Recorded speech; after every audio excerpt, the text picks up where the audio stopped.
Boa noite, meus irmãos. Que a graça e a paz do nosso Senhor Jesus Cristo seja com cada um de vocês. Amém?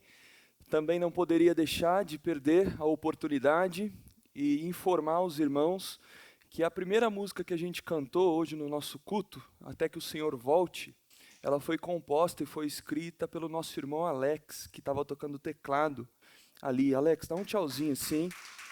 Então, uma música bíblica, uma música maravilhosa que você pode ouvir aí nas plataformas digitais, você pode seguir lá no Spotify, Intersecção, é isso mesmo o nome do ministério, da banda, tá bom? Então, irmãos, que o Senhor nos dá como dons para que a gente possa ser edificado e para que a gente possa glorificar o nome de Deus. Música boa, meu irmão, coisa boa, né?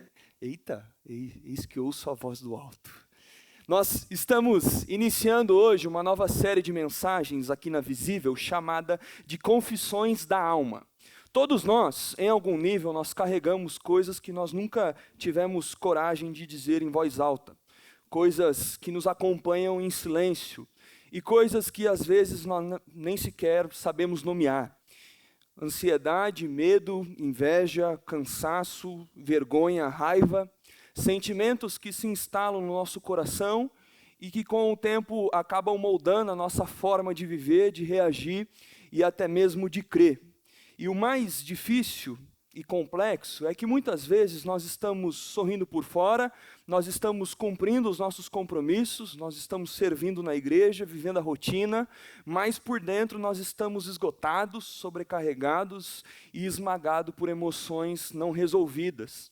O Evangelho do nosso Senhor Jesus Cristo não é um chamado à performance, não é um convite a uma maquiagem espiritual, mas é um convite à verdade, é um convite à confiança e à graça.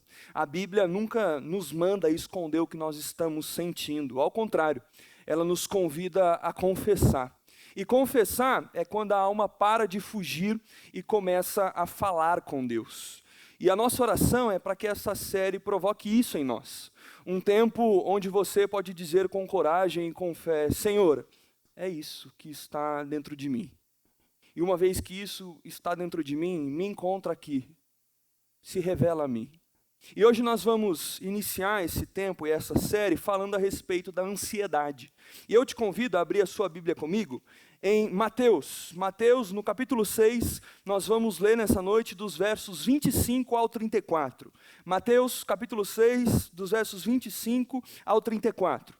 O texto que nós vamos ler faz parte do Sermão do Monte. O sermão, o ensino mais extenso de Jesus registrado nos evangelhos. E no coração desse sermão, Jesus ele confronta os seus discípulos com uma das maiores dores da alma, a saber, a ansiedade. Jesus ele não ignora essa realidade, não trata essa realidade com frieza, pelo contrário, ele nos chama a olhar para o Pai e a confiar no cuidado daquele que vê a nossa vida e cuida da nossa vida em cada detalhe. Ele nos convida a descansar, não na certeza do amanhã, mas na certeza da fidelidade do nosso Deus. E sejamos honestos, meus irmãos, nunca se falou tanto sobre o amanhã como nos dias de hoje.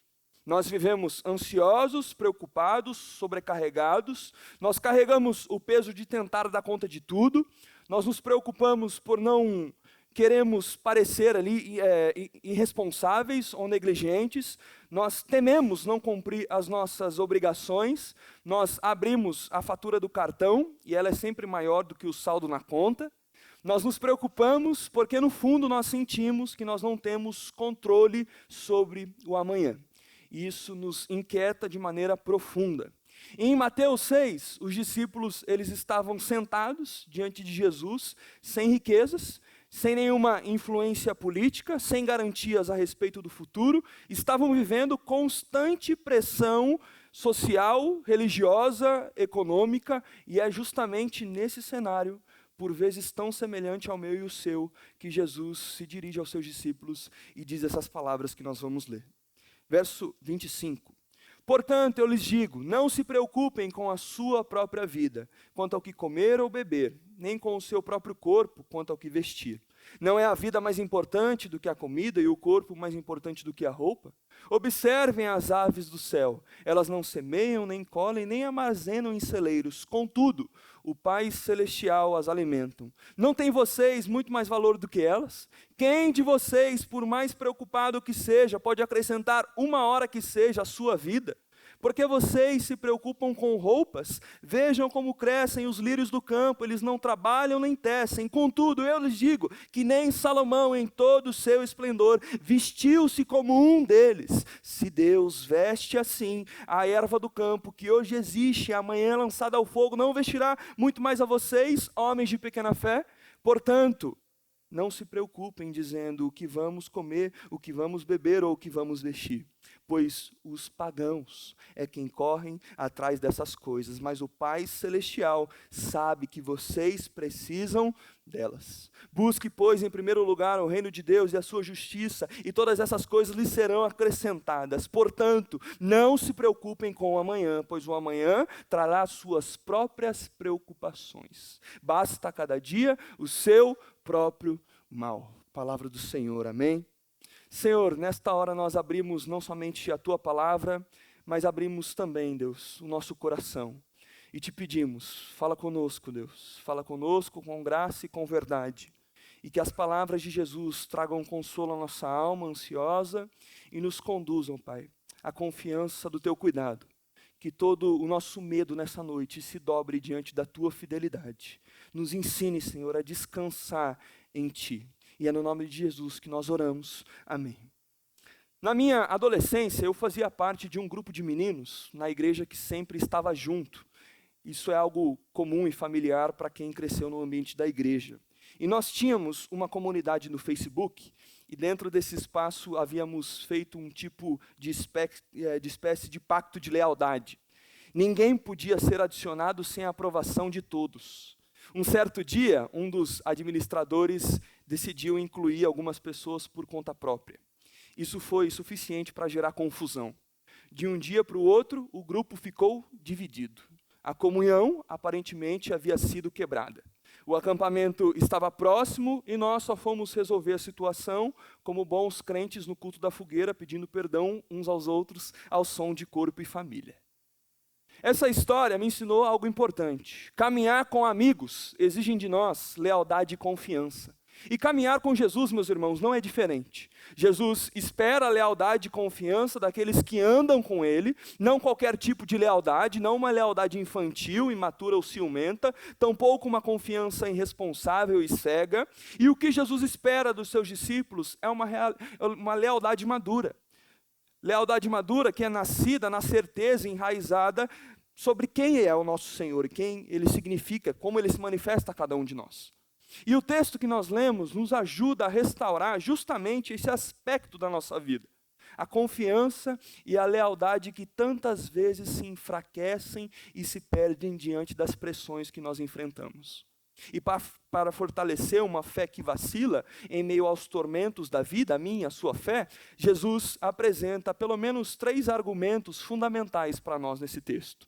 Em primeiro lugar, o argumento que vai do verso 25 ao 30, chamado de argumento a fortiori. O argumento 25 se inicia com uma conjunção que carrega grande importância, ainda que por vezes para nós se passe de maneira desapercebida. Começa dizendo, portanto, por isso. Quando aparece um portanto ou um por isso, o autor bíblico não está necessariamente começando uma nova ideia, mas sim desenvolvendo algo que ele já foi dito anteriormente. E nesse caso, quem está falando é Jesus. E o que é que foi dito por Jesus nos versos anteriores? Não se pode servir a 2 senhores, não se pode amar a Deus e ao dinheiro. E após essa fala, começa o primeiro dos 3 não se preocupem de Jesus nesse texto. E o primeiro dos 3 não se preocupem vai nos dizer, não se preocupem com a sua própria vida. E aqui eu imagino os discípulos internamente reagindo, como assim, Jesus? Porque nós não devemos nos preocupar com a nossa vida. Espera aí, Jesus, isso soa até irresponsável. É claro que nós nos preocupamos. Então o que é que Jesus está querendo dizer com isso? O próprio Jesus nos explica e diz, não se preocupem com a sua própria vida quanto ao que comer ou beber. Jesus não está criticando aqueles que se preocupam com a vida de forma responsável, os prudentes, os sábios, os sensatos, mas sim aqueles que reduzem a vida apenas à comida e à bebida. E da mesma forma ele fala do corpo, não no sentido do cuidado do corpo de maneira saudável, mas como o corpo sendo confundido com a aparência e vestimenta. Ou seja, meus irmãos, Jesus falando a eles, o problema é tomar os meios como fins. Jesus não está rejeitando os meios, ele está denunciando quando nós transformamos esses meios em ídolos. O erro está em transformar aquilo que deveria nos servir em algo que nós passamos a servir. O pão é bom, a roupa é necessária, o corpo deve ser cuidado, mas quando essas coisas tomam o lugar do doador, elas se tornam falsos deuses. Porque nós passamos a servi-la com o coração, nós passamos a depender delas com a alma, e pior, meus irmãos, nós passamos a construir a nossa identidade enquanto povo de Deus sobre elas. E toda preocupação legítima, ela se torna ansiedade quando nós esquecemos que a vida é mais do que qualquer bem material e mais do que qualquer necessidade imediata. Jesus está alertando que a vida e o corpo não podem ser reduzidos a consumo e aparência. Ele está preocupado, meus irmãos, com o fato de que nós facilmente confundimos o essencial com o superficial e acabamos agindo como se nós fôssemos os donos absolutos da vida e do corpo. Basta você parar por um minuto e ver as falas que circulam na cultura e, por vezes, dentro do meio do povo de Deus. Meu corpo, minhas regras. A vida é minha. Então ninguém pode dizer o que eu preciso fazer ou não fazer com ela. Mas Jesus aqui está nos dando uma verdadeira aula de cosmovisão. Ele está dizendo para a gente, esse mundo é meu. Se esse pássaro respira é porque eu o sustento. Se os lírios florescem com tanta beleza é porque eu os fiz assim. Se você tem ar nos seus pulmões é porque eu soprei vida em você. Você não escolheu essa vida, você não escolheu esse corpo, você de fato não pediu para nascer. Tanto a vida quanto o corpo são dádivas de Deus. Deus nos deu coisas boas, mas essas coisas boas, meus irmãos, não são a fonte da vida, é apenas reflexo dela. Jesus está alertando aos discípulos, vocês não são o centro do universo. Vocês não detêm em si mesmo a provisão de todas as coisas. Se Deus recolher a vida, não há médico que possa trazê-la de volta. A nossa ansiedade, meus irmãos, muitas vezes, ela nasce da nossa ilusão de autocontrole. Nós achamos que nós temos domínio absoluto sobre a vida, e quando nós percebemos que nós não o temos, nós nos desesperamos. Mas aqui Jesus, ele nos chama à confiança, não à passividade, à rendição, não à negligência, mas à fé. Em última instância, meus irmãos, a dificuldade dos discípulos de Jesus não está apenas em confiar, mas de crer que Jesus realmente é o Rei do Universo. E se nós não acreditamos que Jesus governa sobre tudo e sobre todos, nós acabamos vivendo como se o mundo fosse regido por forças aleatórias e não por um Pai gracioso, soberano e criador. E Jesus ainda no verso 25 pergunta, não é a vida mais importante do que a comida e o corpo mais importante do que a roupa? É isso que nós chamamos de argumento a fortiori, um raciocínio que parte de um princípio maior para sustentar princípios menores. Exemplo, se alguém pode te dar uma caixa de bombom, certamente essa pessoa pode te dar um bombom.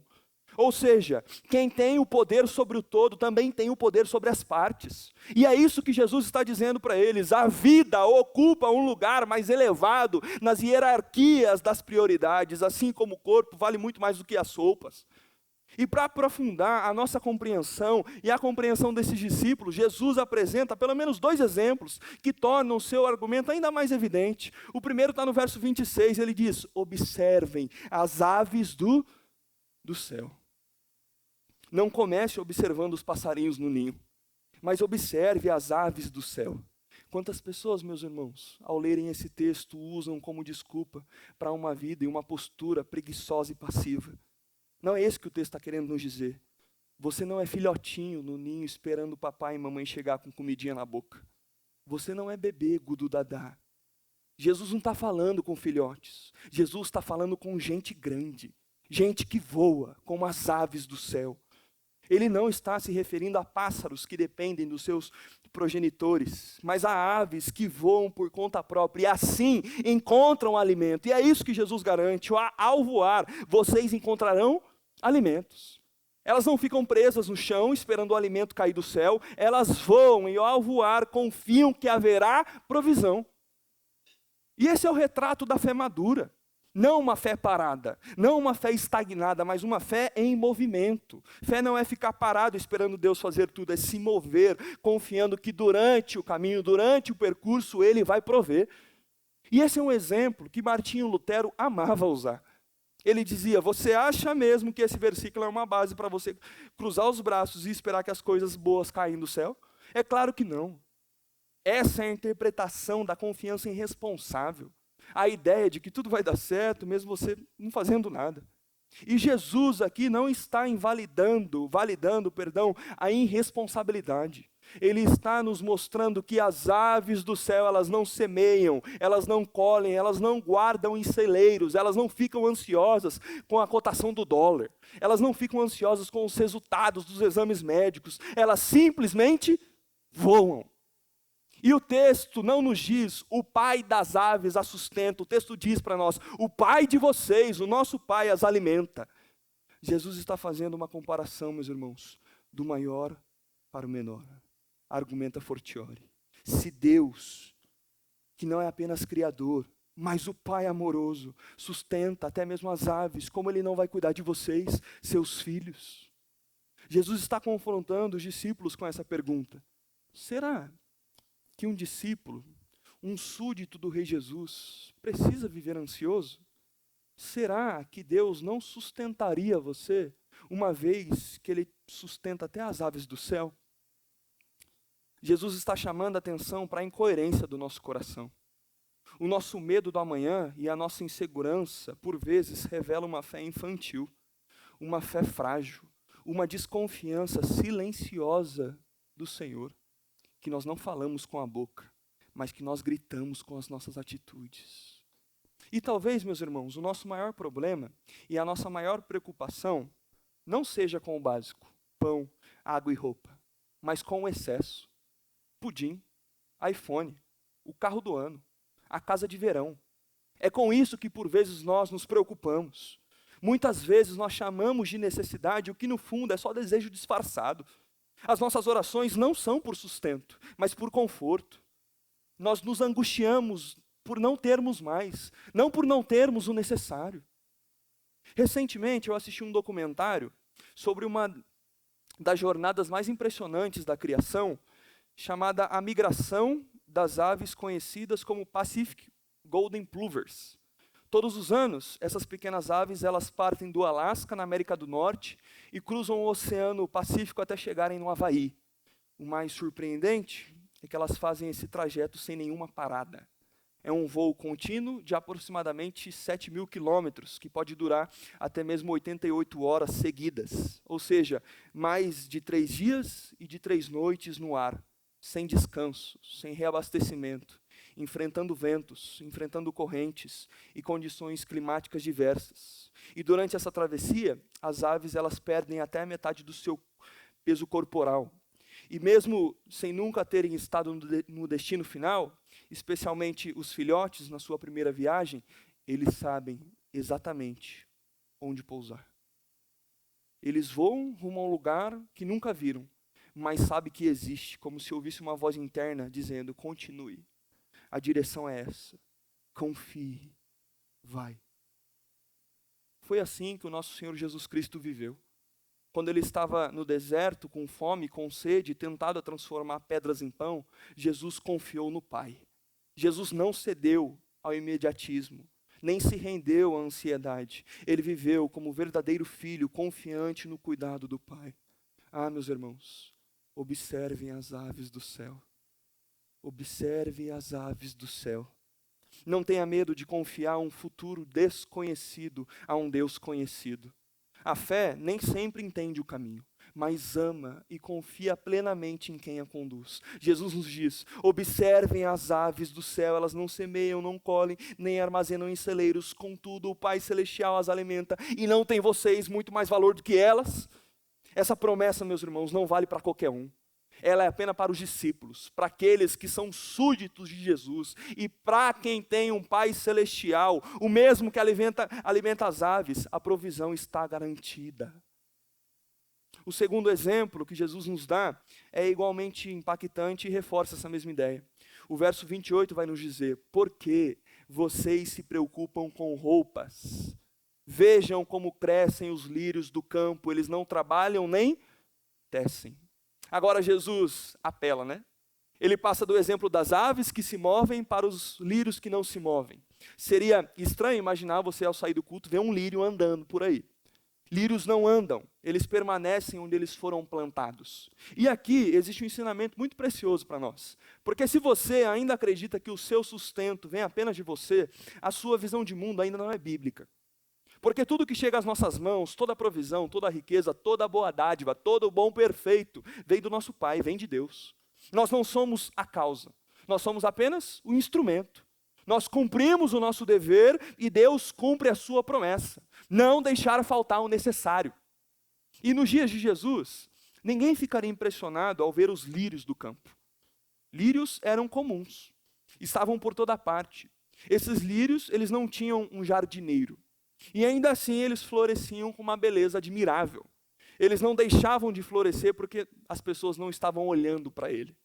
Você nunca vai ver um lírio do campo no topo de um prédio da Avenida Paulista dizendo: ah, que vida difícil. Não suporto mais essa ansiedade. Tampouco vai ver um lírio do campo indignado comigo, com você, dizendo: esses ingratos, estou aqui todos os dias embelezando a vida deles e ninguém me agradece. Passam por mim e nem percebem que eu estou aqui. Mas muitos de nós, meus irmãos, nós agimos assim. Nós queremos ser vistos, queremos ser notados, queremos ser aplaudidos. Os lírios do campo nos ensinam algo melhor. Eles não forçam beleza, eles não correm atrás de aprovação, não ficam competindo com as outras flores. Eles apenas florescem onde eles foram plantados, com o que receberam na estação certa. E existe algo, meus irmãos, profundamente espiritual nisso. Aprender a viver sem precisar provar nada a ninguém. Aprender a viver sem precisar provar nada, absolutamente nada para ninguém. O contentamento dos lírios revela a liberdade de quem sabe que é cuidado por Deus. Deus cuida, meu irmão.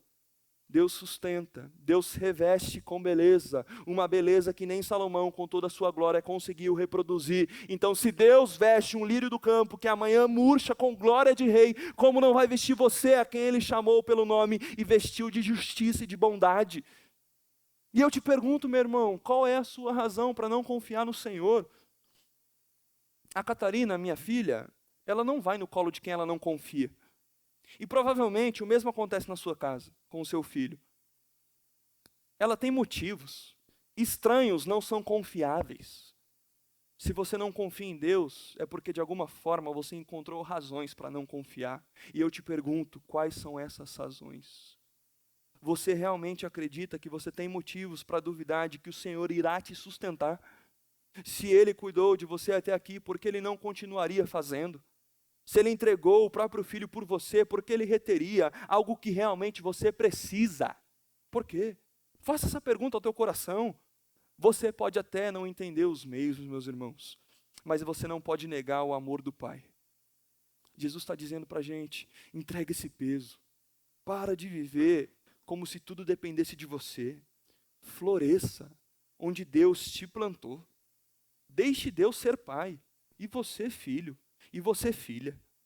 Em segundo lugar, o argumento de contraste, que vai dos versos 31 ao 33.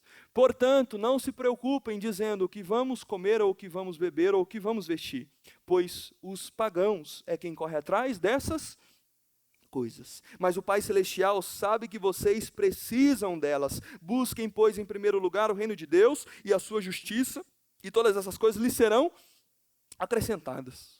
Será que a sua desconfiança não decorre do fato de que Jesus ainda não é o teu maior tesouro? Como o próprio Jesus afirmou nos versos anteriores: pois onde estiver o seu tesouro, aí também estará o seu coração. Será que a nossa insegurança, que a nossa angústia, que a nossa preocupação com as coisas da vida resultam desse medo de nós perdermos aquilo que nós temos? Porque, afinal das contas, a nossa alegria se vai. Talvez, meus irmãos, o nosso problema esteja no fato de amarmos mais aquilo que nós podemos perder do que aquilo que nós recebemos de graça e que nunca nos será tirado. Jesus afirma: o Pai de vocês que está no céu, o Pai celestial. Mais uma vez, meus irmãos, Jesus deixa claro que Deus não é Pai de todos. E essa é uma verdade difícil do Evangelho. E muitas vezes nós temos vergonha dela. Porque essa é a visão do discipulado de Jesus. Uma visão que não admite universalismos. Uma visão que não negocia a particularidade do povo de Deus. As Escrituras afirmam isso com clareza. E isso confronta profundamente a nossa alma. Porque no fundo, nós gostamos de pensar o quê? De que nós somos bonzinhos. Nós não conseguimos, meus irmãos, organizar uma festa de casamento e chegar a um acordo com a nossa esposa sobre quem convidar. Basta imporem um limite, que o nosso mundo desmorona. No meu casamento, quando o cerimonialista disse para mim que na cada mesa só podia ter 6 pessoas, eu quase tive uma crise existencial. Como eu iria escolher aquelas pessoas? Ou pense no tempo de pandemia, em que as pessoas precisavam fazer inscrições para participar dos cultos. Agora imagine se fosse assim no reino de Deus. Quem aqui ousaria dizer que os critérios de Deus são piores ou mais injustos do que os nossos? Qual é o critério, meus irmãos, que Deus usa para escolher? Certamente não é o critério que nós estabelecemos, porque se fosse assim, a primeira coisa que a gente ia perceber é que nós mesmos seríamos os primeiros a serem excluídos. No reino, meus irmãos, a escolha não é feita por aparência, não é feita por mérito humano, é feita por Deus, segundo os critérios dele.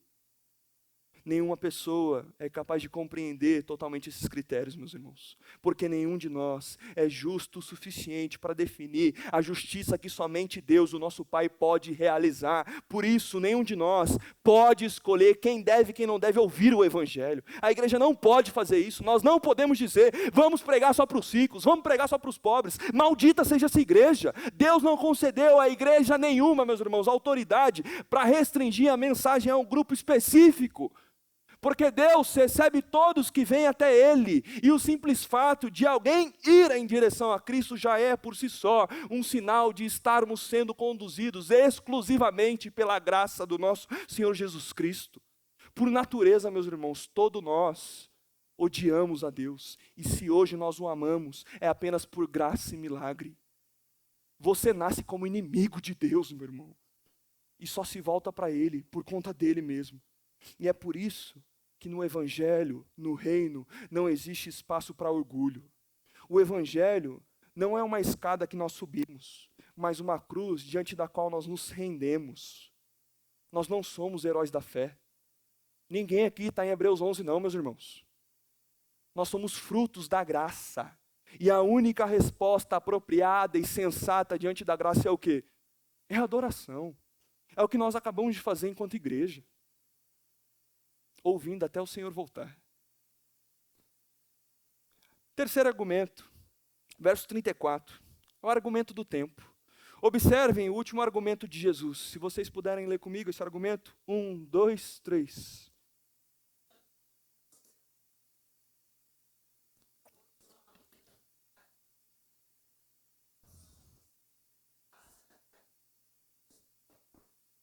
Amém. Percebam, meus irmãos, o progresso dos argumentos. Primeiro, Jesus nos apresenta um argumento mais profundo e mais extenso. Depois, um argumento um pouco mais direto e breve. E agora, ele conclui com um argumento curto. Mas isso não significa que sejam menos importantes. Pelo contrário, é nesse argumento pequeno que Jesus toca o cerne da questão. Sabe o que Jesus está dizendo? Que todas as nossas preocupações na vida têm raiz no amanhã. No fundo, todos nós estamos e vivemos ansiosos por aquilo que ainda não aconteceu. E Jesus nos dá uma orientação final. Meu irmão, minha irmã, mais ou menos assim, você vai planejar e vai dar errado. E está tudo bem, que é para isso que a gente planeja, para dar errado. O futuro é incerto. Mas mesmo quando você não entende a Deus, Ele continua tendo prazer em falar contigo por meio da palavra dEle e para direcionar a sua vida. Então pense comigo, meu irmão e minha irmã, Qual seria a coisa mais extraordinária que Deus poderia te dar hoje, nesse momento? Já imaginou? Ele já te deu algo muito maior do que isso. O próprio Filho. O que é que Ele não poderia te dar? Se Ele nos deu o que Ele tinha e tem de mais precioso, Jesus Cristo, o que é que nos falta? O que é? O que é, meus irmãos? Simplesmente confiarmos nele. O que é o seu sustento, comparado à vida do próprio Filho de Deus, que foi enviado para sangrar por amor a mim e a você? O que é prover comida, trabalho, moradia, perto do amor incondicional de um Deus ofendido, que ao invés de exigir de mim e de você sacrifício, entrega o seu próprio Filho como um sacrifício perfeito para fazer a paz comigo e com você? As misericórdias de Deus, meus irmãos, são a causa de nós não sermos consumidos. Elas se renovam a cada manhã. Deus, Ele não promete graça para aquilo que ainda não chegou, Ele promete presença e provisão para aquilo que é hoje. E quando o amanhã virá hoje, a graça vai estar lá, meus irmãos, sorrindo para cada um de nós. Talvez você se pergunte, dá para confiar em um Deus que permite que os seus discípulos, que os seus filhos morram por não negarem a sua fé? Por que é que Deus não protege os cristãos perseguidos? Por que Ele não os guarda das provações? Nós podemos devolver essa pergunta também com sinceridade. Por que Deus precisou enviar o seu próprio Filho para morrer? Por que é que Ele permitiu que Jesus fosse traído, escarnecido, humilhado pelos homens? Se Jesus, enviado por Deus, passou por isso, talvez seja, meus irmãos, que o sofrimento não apenas forja o nosso caráter, mas o sofrimento forja súditos. No reino, o sofrimento não é sinal de abandono, é selo de pertencimento. E é justamente nesse lugar de dor por fidelidade que nós temos uma promessa. Deus nunca abandona o seu povo, Ele sempre provê o sustento. Hoje eu me dirijo a você que está angustiado, a você que está preocupado, e cuja preocupação virou um bode expiatório. Você anda culpando todo mundo. É o marido, é a esposa, é os filhos, é o cachorro, é o papagaio, é o vizinho. Mas o que está te devorando é a sua alma. Porque é isso que a desconfiança faz com a gente. Esvazia a nossa alma e tira o olhar do nosso verdadeiro tesouro. E o teu tesouro é Jesus Cristo, meu irmão. Quem tem Jesus tem tudo. Pode faltar dinheiro, pode vir a provação, mas a promessa de Deus permanece para aqueles que buscam o reino de Deus e a sua justiça. Todas as coisas lhes serão acrescentadas. Se você crê que esse mundo não é governado por homens e que os seis da terra não têm a última palavra, então é hora de você submeter ao Senhor da última palavra, o Senhor da primeira e última palavra. O alfa e o ômega, o princípio e o fim, aquele que jamais rejeita os de corações quebrantados. A Bíblia nos diz, um coração arrependido e quebrantado Deus não despreza, mas aos soberbos Deus resiste, como Cristo resistiu ao diabo no deserto. Hoje eu convido você a colocar diante do Senhor os motivos da sua preocupação, os motivos da sua ansiedade. Dê nome a isso. E a sair daqui confiando nele, mesmo que você não tenha horizonte algum. A segurança absoluta, ela só é encontrada na confiança absoluta em Deus. A nossa ansiedade nos faz correr em círculos, como se fôssemos barata tonta, sabe? Mas a adoração, meus irmãos, nos coloca de joelhos. Só quando nós reconhecemos quem é o Senhor, é que finalmente nós descansamos. O amanhã certamente continua desconhecido, mas o Deus do amanhã já está lá. Que você saia daqui hoje com essa certeza. O Senhor é Senhor sobre tudo e sobre todos. Baixe tua cabeça, feche os teus olhos. Vamos a Deus em oração.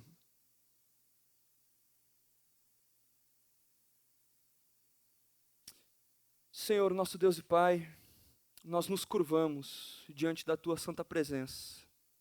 Nós reconhecemos, Deus, que muitas vezes nós permitimos que a preocupação, que o medo governem os nossos pensamentos. Confessamos, Senhor, que nós temos confiado mais nos nossos próprios planos do que na Tua provisão. Nós temos buscado segurança nas coisas que passam e não no tesouro eterno que já nos foi dado, Jesus Cristo, o teu Filho amado. Hoje, Senhor, à luz da tua palavra, queremos entregar a ti o amanhã e tudo o que ele carrega. Entregamos, Deus, os nossos medos, as nossas incertezas, as dores que nos roubam o sono, as perguntas que nós ainda não temos respostas. Entregamos, Senhor, até mesmo a nossa vontade de controlar aquilo que está fora do nosso alcance. Senhor, obrigado, porque o Senhor já nos deu o que há de mais precioso. Se o Senhor não poupou o teu próprio Filho, como não nos dará com ele juntamente as demais coisas? Ensina-nos, Senhor, nesta noite, a descansar na tua promessa, que o nosso coração volte a confiar, que a nossa alma se lembre, o nosso tesouro é Jesus, e quem tem Jesus tem tudo. Nos ajude, Deus, a buscar em primeiro lugar o teu reino e a tua justiça, e tudo o mais venha como acréscimo da tua bondade, da tua graça.